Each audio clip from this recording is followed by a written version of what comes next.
Sorry, that's very loud. Let's see. Looks like we've got Hey, Foster. one person. Well, I know Mr. McLean. Okay. And Sergeant Major Foster McLean. Okay. Oh, yes, I recognize that name too. All right. We'll wait just a minute and give people a chance. I hope we get some more folks. It is the middle of the summer, so sometimes we're a little slower.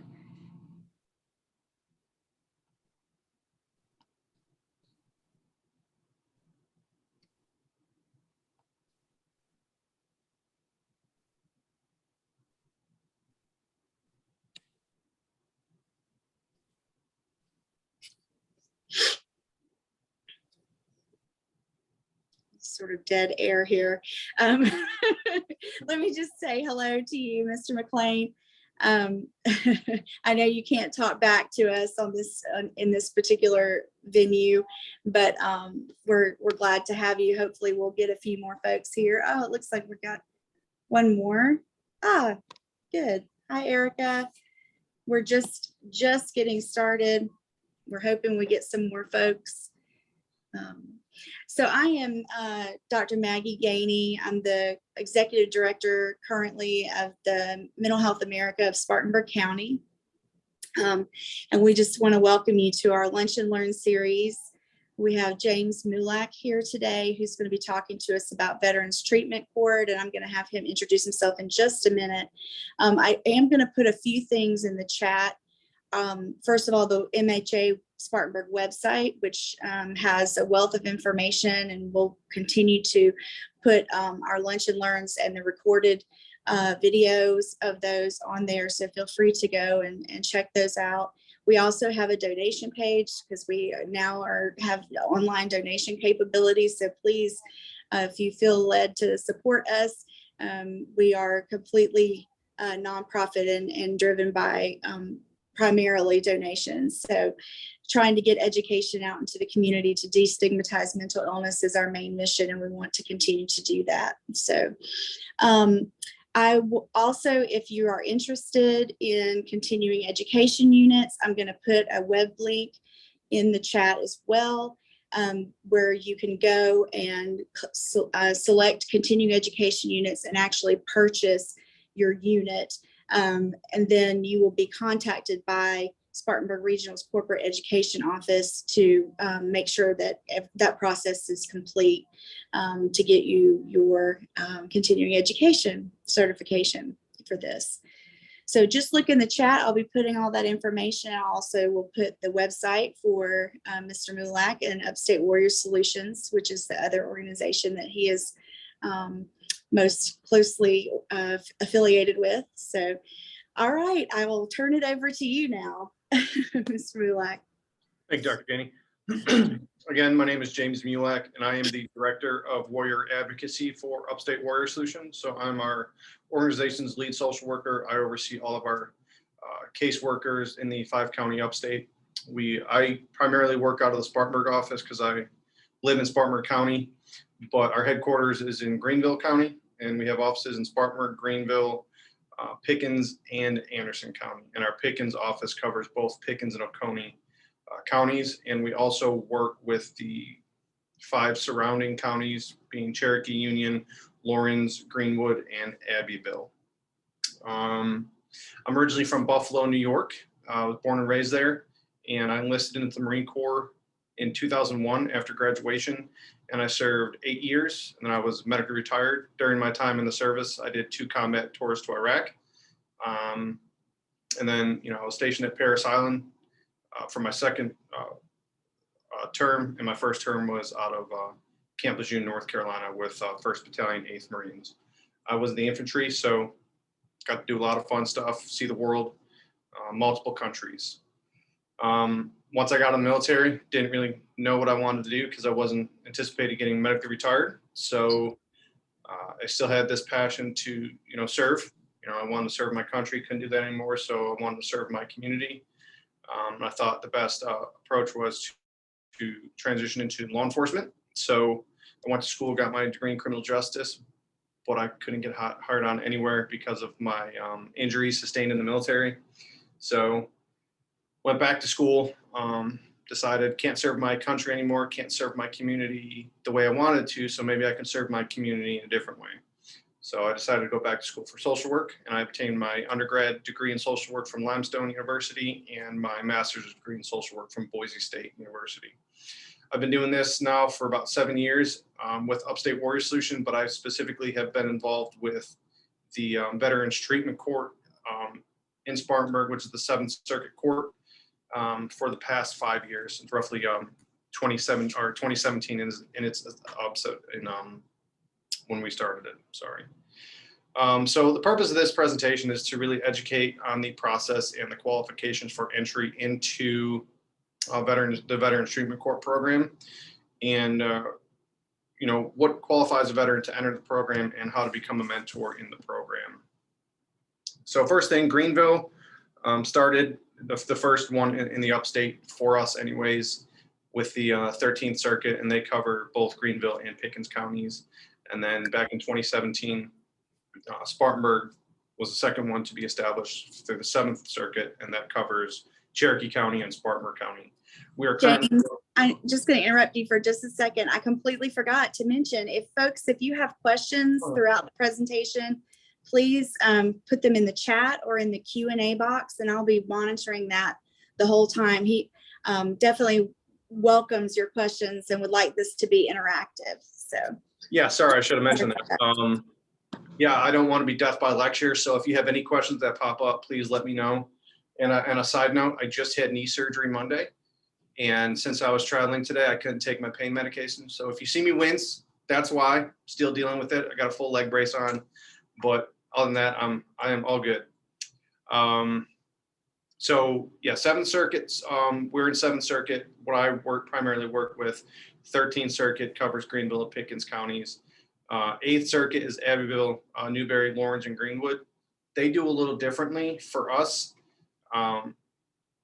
As part of a diversion to get the charges dropped, we can get into the program. But in Greenville, for example, they plead into it. So they'll plead to a lesser charge, but to get the support and treatment they needed from the diversionary court itself. And then we're currently working with Anderson and Oconee counties to establish Veterans Treatment Court, and they're covered by the 10th Circuit. And York, I believe it's just York, and I think Union County is trying to, but Union is very under-resourced, and they have roughly about 6,000 veteran population. So, but they're out of the 16th Circuit. So, any questions with that so far? I don't see any, not yet. All right, perfect. So the Veterans Treatment Court, they were established to provide the needed rehabilitation for veterans involved in the criminal justice system. And it was to ensure that they return to society with the appropriate support and treatment from veteran-related matters, while essentially diverting them from the criminal justice system. It was established, originally the first court was established in Anchorage, Alaska in 2004. And that model was not the model that is widely used today. That was the model that's widely used today is all due to Buffalo, New York, VTC, that was established in 2008.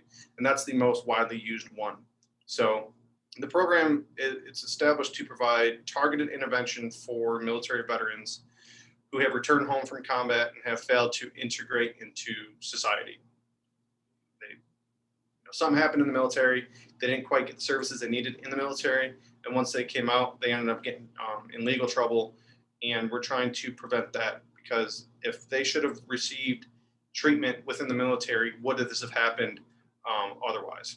So, many of the veterans that come out find themselves battling with mental health and substance use disorders, and it really prevents them from becoming productive members of society. And much like the familiar drug courts and mental health courts, VTC program is specifically designed to use more of a therapeutic alternative routes through the criminal justice system for veterans who have been charged with a crime and who request inclusion into this diversionary program. So not every veteran that commits a crime automatically qualifies for Veterans Treatment Court. It is a solicitor-run program, and the solicitor of that circuit decides what charges they will allow into the program. There are subtle differences. Greenville's circuit, they will allow DUIs where Spartanburg will not. So Greenville might, have 3 or 4 individuals who had, a drinking issue from their military past that caused them to get a DUI. Then they get into an alcohol treatment facility and, AA, whereas we can't in Spartanburg only if it's a DUI. If it's an incident that alcohol was related, but it didn't provide, was not part of a, vehicle, then that individual can still engage with alcohol treatment, part of the treatment program, because alcohol might have been involved, and it could have been, we've had a client who, was drinking and decided to go outside and fire his, shoot his firearm into the sky. Obviously, that's highly legal, but since alcohol was involved, we want to make sure we got them the treatment. So the Veterans Treatment Court program consists of representatives from different aspects of the justice system, as well as specialized veteran advocates. Most programs include the judge, which is typically, when we set up a court, we want the judge to be former military so they understand what the service member has gone through.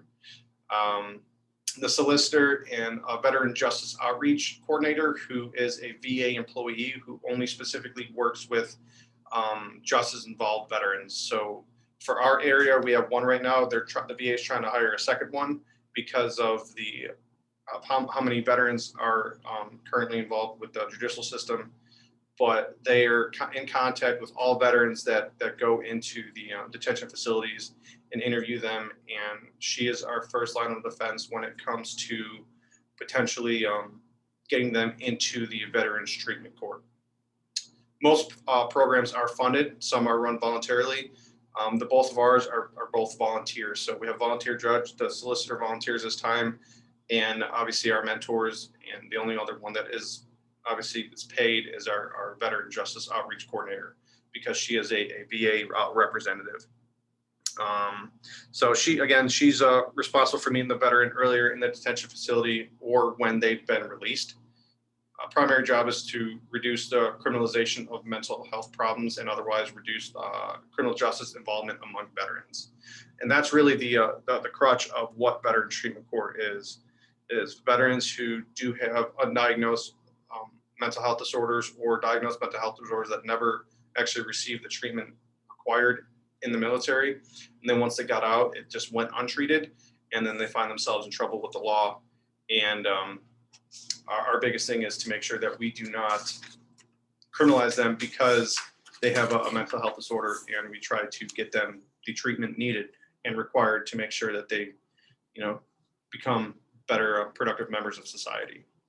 So since the inception in 2008, more than 400 VTCs have been opened up nationwide, established with over 10,000 participants.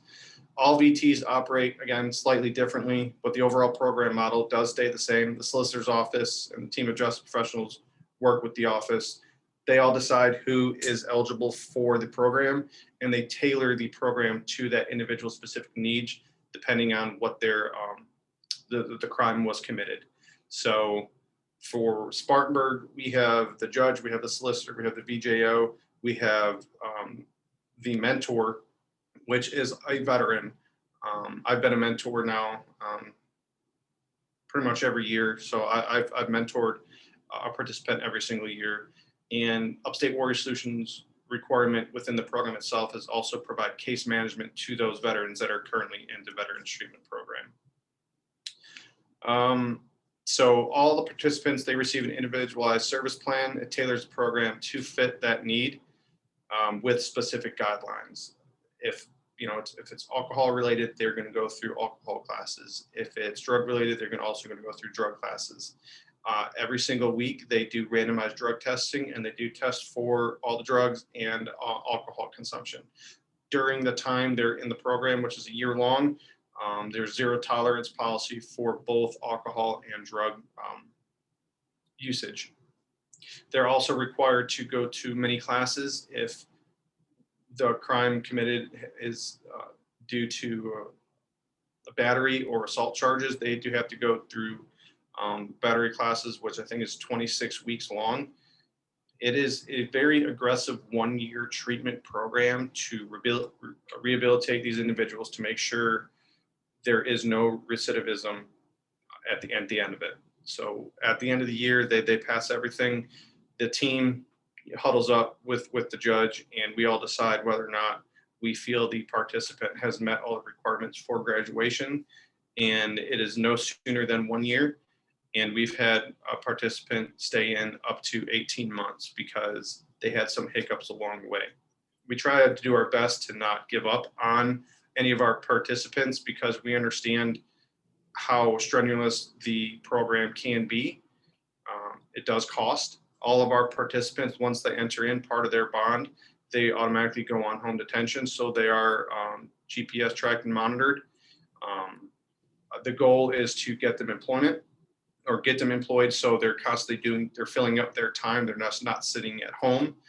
If we can't get them deployment or employment because they do have a disability where it does not allow them to work, we try to get them into community services. And that's actually written in the order from the judge upon entry into the program.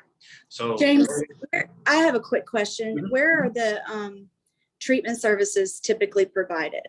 So there's a few in Spartanburg. We do have AA and NA. That's Okay. I don't know specific places because they're churches. Sure. And then we try to work with Favor, the Phoenix Center, the Go Forth House, and then the VA services as well. So the VA will do that, and then we have I can't remember the name. Another one. So we have a transitional facility house in Spartanburg that just started, calling Warriors once again, and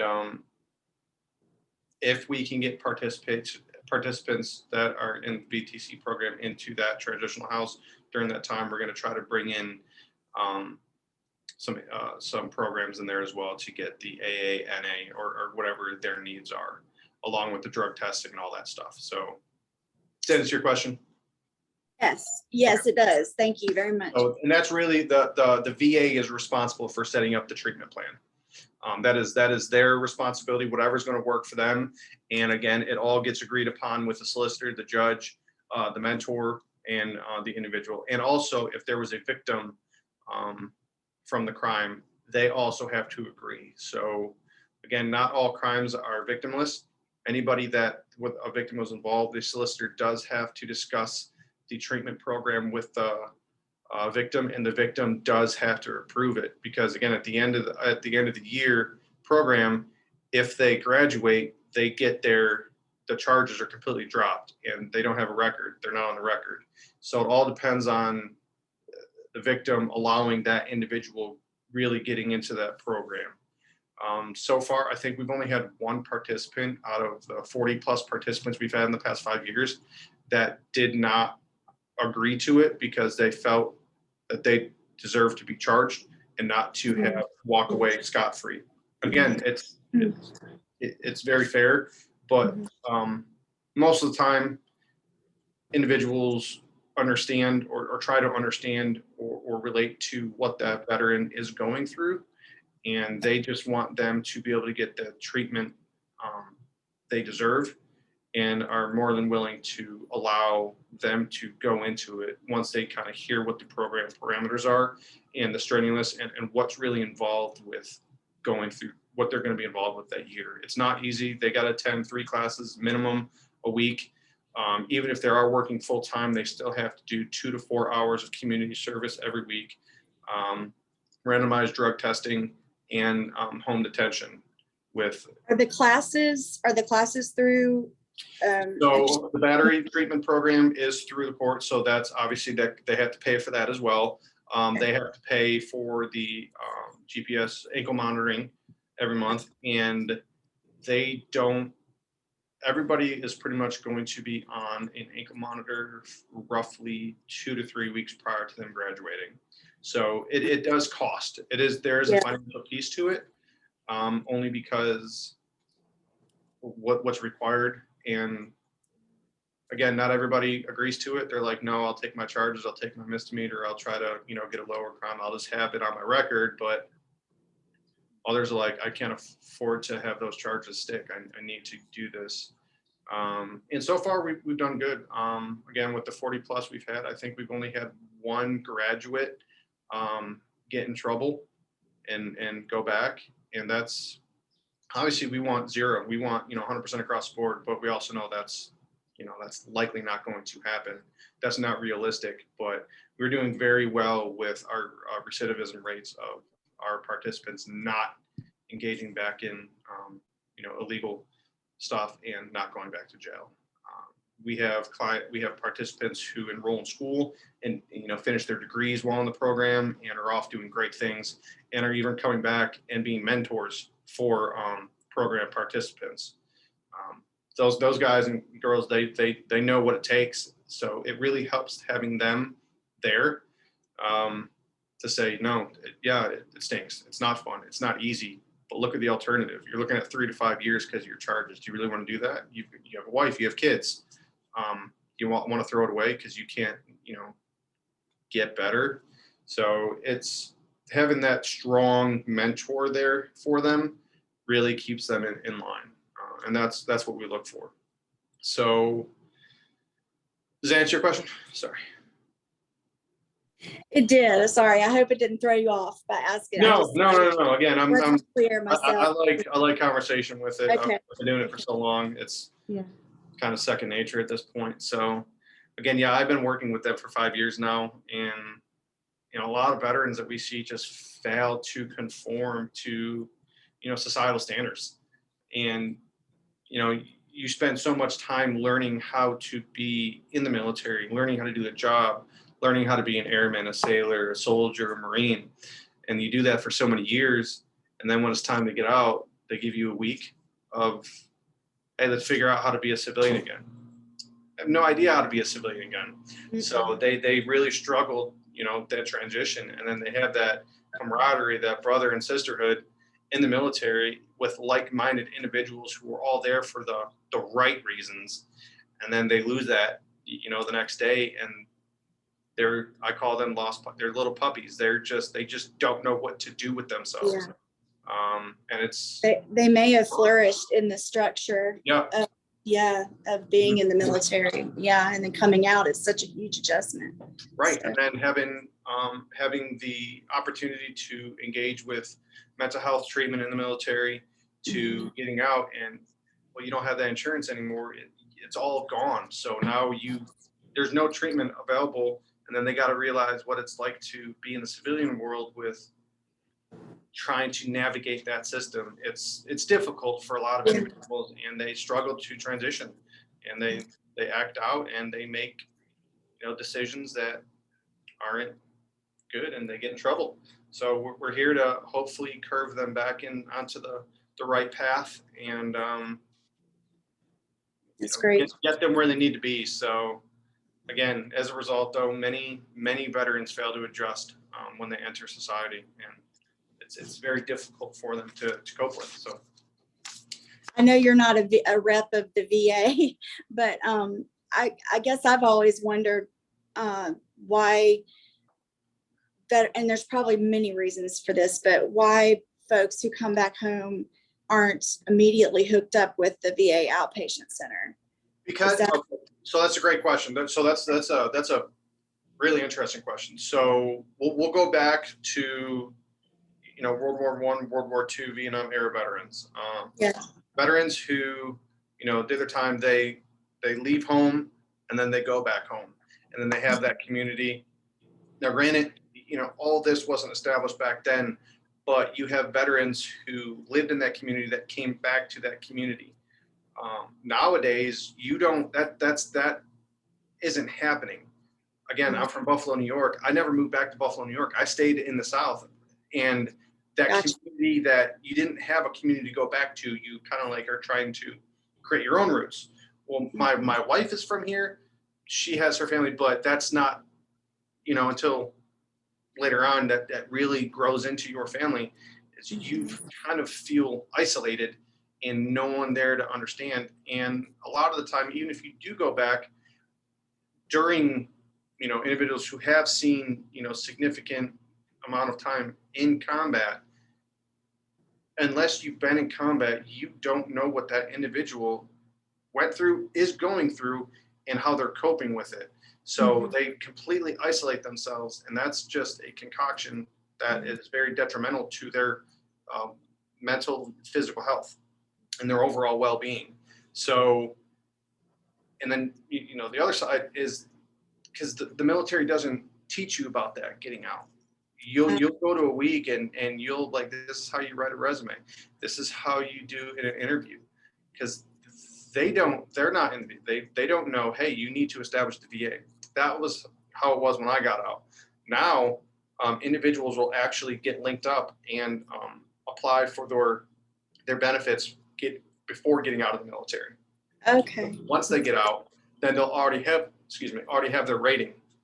But other instances, if individuals are trying to apply for their education benefits, they have to wait for the DD-214 to say that yes, you serve, and then you have to submit that, apply for your benefits, and then get your award letter saying how much of that you get. So there's some stuff they have to do, when they wait to get out, but other stuff they can actually start that process now while still in the military, which really does help the transition. And also with the likes of agencies like us popping up across the United States, there are agencies that are looking for individuals that are just recently transitioned, so we can help them through that process. Yeah, I did. Upstate Warrior Solution didn't exist when I was here, so I really had to navigate the VA side of stuff. And navigating the DoD is hard enough, but when you got to deal with that and then try to go to the civilian side with the VA, even though it's government, you're still dealing with the government, and that's not something you're used to on that end. So you don't understand the healthcare side of it, the benefit side of it. All your benefits you're given, because no one tells you. You really have to learn it on your own, or find someone who's done it before, and then they can teach you. Okay. Okay. That's helpful, because that's very helpful. I've always wondered that, and have had colleagues, who worked at the VA and VA outpatient center, but never really asked that question. So thank you. That's helpful. Yeah, it's not like you can just get out and go to the VA and be like, hey, I need to go to the hospital. Well, you're not in our system. Well, how do I do that? You have to get enrolled and you have to get approved, because not everybody that served in the military qualifies for VA. There's certain things. If you serve 20 years in the reserves or National Guard, and you didn't have enough active duty time on Title 10 federal time, you won't qualify for the healthcare side of the house. Oh, okay. Okay. But that doesn't mean you don't qualify, period. Say I was a reservist and I was drilling on the weekend, and during that activated time on the weekend, I ended up getting injured. And then I have all that medical documentation to prove that I got hurt while I was drilling. I could take that to the VA. If they qualify me for a service connection disability, then that's a kind of a back way into the healthcare. Now that I'm getting compensated for it, I have to get medical treatment for that one specific need. Okay. And that as more percentage you have, then the more benefits you get within the VA system. So hopefully that mentorship becomes extremely important then. Extremely important. Yeah. If someone's been through it and you can help someone kind of navigate that, it makes their life a whole lot easier, because that's, it's very difficult. For me, I was medically retired. I didn't think I was going to get medically retired. I didn't think that I was going to have a chance. I thought I was going to be cleared and then I could go back to full duty. So I wasn't, in the back of my head, I wasn't thinking, I'm going to be out. And then I got the call like, hey, your rating came back. I need you to come sign some paperwork. I went in and found that I was being medically retired in 3 weeks. Wow. So from there, no longer being in the military, I didn't have a job lined up. I was in base housing, and I had 2 young children, a 2-year-old and a newborn. I got out April 09. My second born was born January 09. So a 4-month-old baby, a 2-year-old baby, and a wife. And I was like, I don't know where we're going to do or go, what we're going to do. And that throws you for a loop. Fortunately, my uncle served, and he helped me kind of navigate. He told me, you got to go do this. You got to go see that. You got to apply for this. You got to do that. And that really helped me transition. So yeah, there's individuals who were like that really had nothing set up, because again, I never thought I was going to get married. That never crossed my mind, and it did. And they told me, no, you will be out of the military in 3 weeks. You can't buy a house in 3 weeks. You can't apply for a job, interview, and get accepted in a job in 3 weeks. No. I didn't even know where I was going to live, because I was in base housing. It's not like I had an apartment out in town. So these things really do happen. Yeah. Once you're done, you're done. It's not like you can turn back to the military and be like, hey, I need a couple more weeks. Be like, it's not how it works. It's you are now out. You essentially got fired from a job, and you just don't know what to do. So it's difficult, and a lot of veterans deal with that. So I've had veterans who are reserves in the National Guard that are homeless. That they drill on the weekends, and then they sleep in their car during the week. 18, 19-year-olds. Yeah. So it's the military when set up, and when you have your benefits, they're very good benefits. But if you don't qualify for those benefits, it's extremely difficult to deal with. I know there may not be any statistics about this, but what do you think about the percentage of folks that end up in Veterans Treatment Court? I mean, how many of those are struggling with that kind of transition? Not getting this. All of them. Yeah. So great question. So Veterans Treatment Court is a very small slice of our veteran justice program. Now, so we work with all local law enforcement agencies and county agencies and all detention facilities across the upstate. They give us reports for all veterans that, came in or released over the weekend.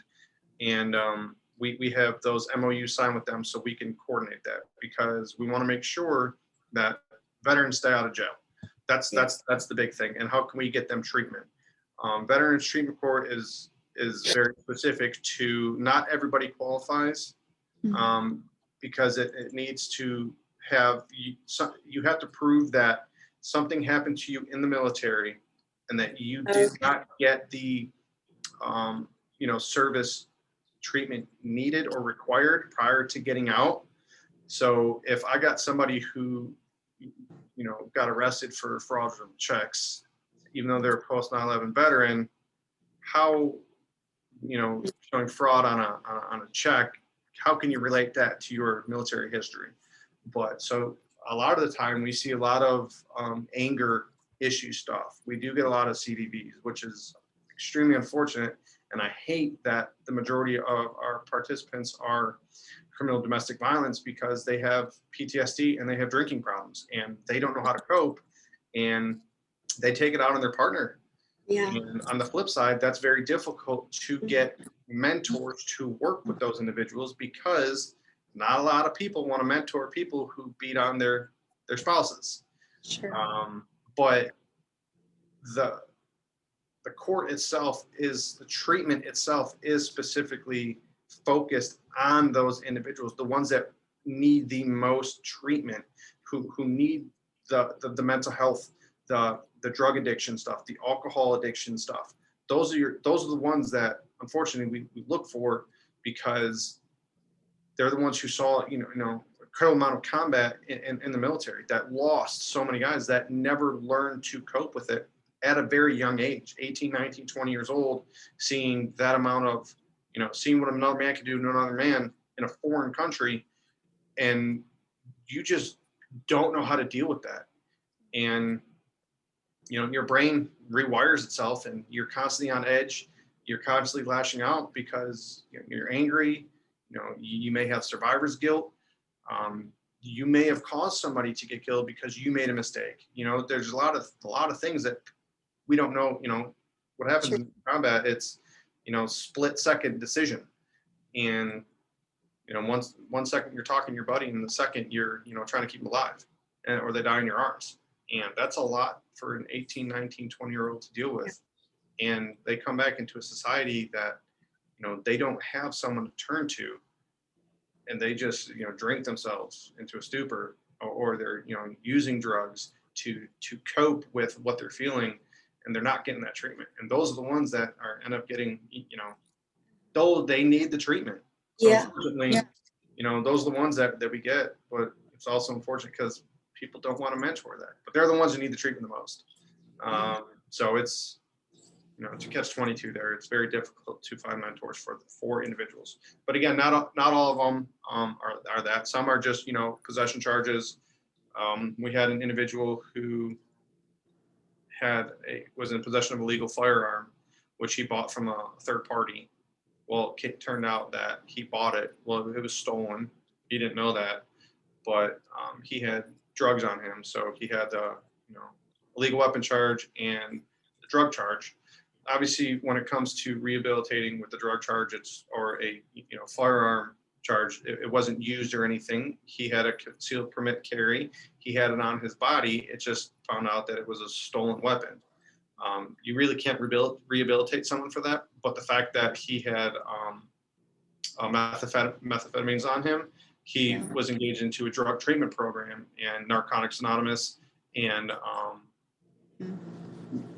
mental health with, why he's, again, it's our right, but when you have drugs and a weapon involved, you're going to go through some mental health stuff because he did deploy to Afghanistan.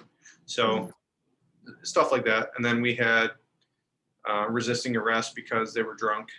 So they, fight the police, but they wake up in the drunk tank and don't know what happened. And they find out that you resisted arrest because you were passed out on the park bench and they told you to leave and you told them no. So again, you were drunk. Why were you drinking? Well, that's how I cope with whatever's going on. So we really try to peel back the layers and find out, what the issues are and what the needs are. And then my organization will do a whole blanket assessment and get them not just what they need for the court itself, but any other needs they may have outside of their criminal charges and stuff like that. So. Yeah, you mentioned transitional housing. That's something that's come about. Are there what other kinds of services do you send or help with? Like I said before, not everybody qualifies for VA services. So unless you serve, 20 years honorably or 4 years honorably, you have to have at least 2 years of active duty service with honorable time. And that way you can qualify for VA services. And with those VA services, you can qualify for specific housing programs. You have your HUD BASH, which is a VA funded program that gives you a housing voucher only for, like, you have your normal Section 8 voucher. This is specific for veterans through the VA. And then you have 2 federal grants that we currently have in the Upstate, which is SSVF, which is Supportive Services for Veterans and Families. And they will assist with getting veterans into stable housing, and they'll pay, utility deposits, rent deposits, stuff like that. But as long as you can afford what you're trying to go into, and that's your permanent and supportive housing. And then you have the transitional piece, which is your GPD, which is your grant per diem. And we have 2 grant per diem. We have 1 grant per diem, which is in Greenville, also run by Austin Wilkes Society. They hold both of those big grants. And they're located on Pendleton Street in downtown. And you don't have to be a Greenville resident. Obviously, if you're homeless, you're really not a resident of anywhere. But now we're trying to find transitional housings for veterans who don't qualify for that. Okay. So Spartanburg here recently, we just had our grand opening for the Warriors Once Again house, which is located on Dean Street. And right now we can currently fit 4 veterans. And we have a contract, well, it's not a contract, we have a partnership with them that all the veterans that are currently in transitional housing, we do the case management for. Okay, good. Yeah. So, and then majority of the transitional facilities in the Upstate are men only. So there is a great organization called the Battle Betty Foundation, run by a female veteran who has a transitional facility for homeless female veterans, and they are in Union County, so just across the Spartanburg. They were in a facility out there, so we work with them to get our homeless female veterans off the streets. So, but yeah, with the Mayor's Challenge, and I don't know if you're familiar with that, our main goal is to get down to functional zero. Mhm. Meaning we don't want any, obviously, no one wants any homeless veterans, but functional zero is how long does it take to get a veteran from the streets into at least a stable living situation, whether it be funded by a third-party agency, funded by a grant that allows them for transitional, or into fully stable, VASH, or them paying themselves. Do we have all of those resources in the community to get that individual at least in a shelter with a roof over their head within 24 to 48 hours, and then in a transitional facility within, I think, like 5 or 6 days, and then a paid for or long-term by 90 days. And there we have enough beds across the board per how many veterans are homeless in our community. If we can get that, then we can hit functional zero. And that's what our goal is right now. So Right. we're always going to have homeless veterans, but do we have the resources in the community to fight that? Yeah. We're working towards that. So the more transitional facilities we have open up, the better our chances of, reading a functional zero. And because once they're in, a stable living environment, then we can work with them to getting employment and then getting everything else really taken care of. It's very Yes. hard to someone to work a full-time job, living in a tent. Yeah, I mean, those basic needs are Mhm. very important before you Yep. can work on any of those other things, right? Let me check. I haven't seen any other questions, but does anyone else have other questions? It's 12:42, so we've still got about 10 to 15 minutes. If folks have any questions for James, please. Yeah, and I'll go over the first, really the two main things. Okay. So entry into the Veterans Treatment Court program is really up to the solicitor, but our solicitor is wonderful. They reach out to the team like, hey, I have this veteran, don't know if he's a good fit. Can you go interview with them? So me or someone on my team will go interview them. The VJO, the Veteran Justice Outreach through the VA, will go interview them. And then the solicitor will interview them. And we'll all come together and decide as a team. So the solicitor tries very hard not to decide on their own. They want to see as a team collective if this individual is would be appropriate, and do we think they would graduate successfully from the program. So it is a very team collaborative effort, and I love that the solicitor does that because they'll see different viewpoints, because one is coming from the VA. They know the treatment they're going to have to do. Do they qualify for the treatment? The mentor side from us and the case management, can we meet all the needs that they're looking for? Can we provide good mentorship or identify a good mentor for that specific individual? And is the order going to be appropriate and can really work with that individual? So not, again, 1 to 2%. I even say 2%. 1% of all veterans that go into jail really meet the qualifications for Veterans Treatment Court. So we try to get whoever we think can qualify into the program. And the second part is our veteran mentors. We really look for them to be former military so they can connect with them and build that rapport. Spartanburg has yet to have a female veteran in the program, which is great. We don't have any female veterans breaking the law here. Greenville does, but they have much higher veteran population than Spartanburg does. But so male to male, female to female, and really we're trying to get them on a list to go through some training to really figure out how to work with that individual. But again, the hardest one is finding mentors willing to work with veterans who do have CDV charges on their record, or that's what the charge is, criminal domestic violence. And again, it's those are the ones that need it the most, but those are the ones that are hardest to find mentors. And if we can't find a mentor for them, we can't get them into the program. So they're not getting treatment, the needed treatment. And it's unfortunate. And then because they'll get charged, they'll go to jail, whatever, however that works out. But we know doing this that they're not going to get rehabilitated in there if they don't get that mental health and that batters treatment and really do the work, put the work in. So that's, if you want to mentor, just be a veteran willing to work with any veteran in any charge. And I know it's a lot to ask, but that's really the biggest thing. So I'm seeing, sorry, Yeah, she was asking about email. Yeah. I'll go ahead right now. Is there any training for the mentors? I mean, so we're Okay. when we first started, there wasn't, and then we found out there's actually national training for VTC mentors. Oh, wow. So we're trying to get volunteers together to actually go through the training, and our VTC is putting all that on. So I can find out when that is. I can email you.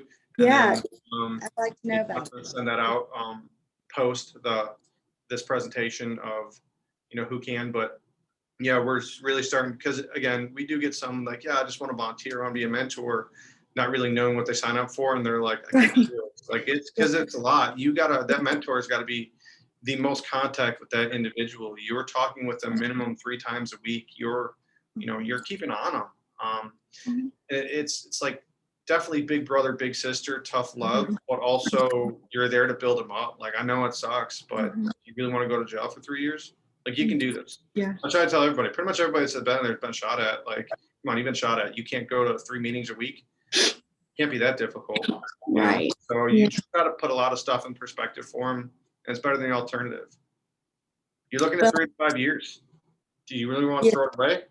So I just was thinking that, I think maybe I wondered if advertising that they would be equipped with training, and support, especially if you're having a hard time getting mentors for those that have the DV charges. So,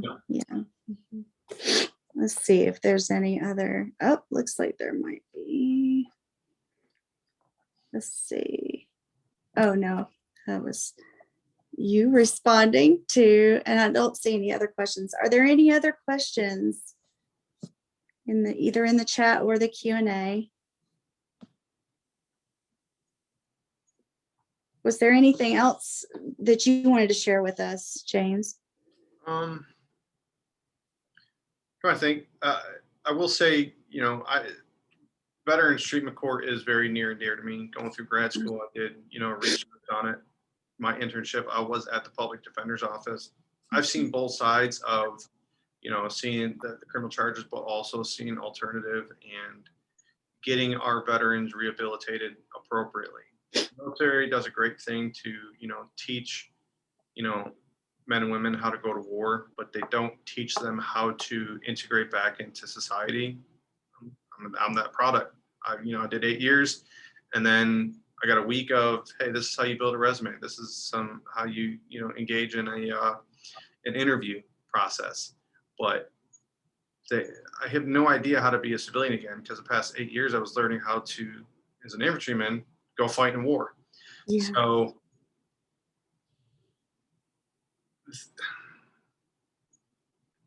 it's very important to me, and there hasn't been much study, but if we can reduce recidivism with our our veterans and our military members, that's the biggest goal. Is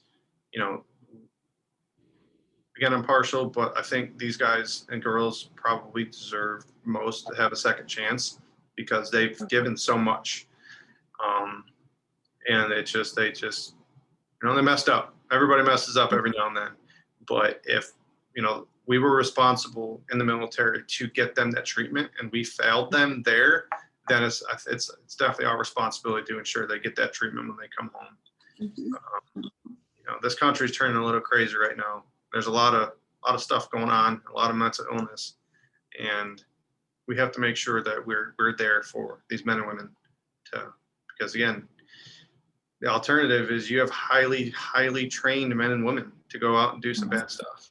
And the last thing I think any of us want is for them to go out and do that stuff on their neighbors. So if we can get them Right. acclimated back into society and engage in that treatment, we need to do that with them. So Mhm. again, if you're a veteran and please, if you're willing to be a mentor to these young men and women, reach out to us. Because they need it. Again, the bad ones are the ones that need it the most. And that's the only way we can get them treatment is having individuals willing to work with them. So Mhm. Definitely. Well, we'd be glad to put a link on our website or, any information. Of course, this video will be on the website under our educational programs. So folks will be able to see it anytime they'd like to, but any information that you want to send to me, I'll be glad to get it to our person that puts our marketing and consulting person to put it on our website. So yeah, absolutely. yeah. And if you go to our website, you can also we got links there to get involved there as well. Okay, So you great. can go through a volunteer and you'll see our veteran treatment. If you want to be a mentor, you can click that and it'll give you all that information as well. So Great. and that's upstatewarriorsolution.com Or .org. or .org. I'm sorry. No. That's okay. I did put it in the chat earlier. Okay, So perfect. Yep. it should be correct there. So, all right. Well, thank you so much, James. Absolutely. Yeah. Thank you. I don't see any other questions. So I guess we can go ahead and sort of wrap up here a little early. So, Well, I appreciate it. Thank you. yeah, thank you. Have a great day, everyone. You too.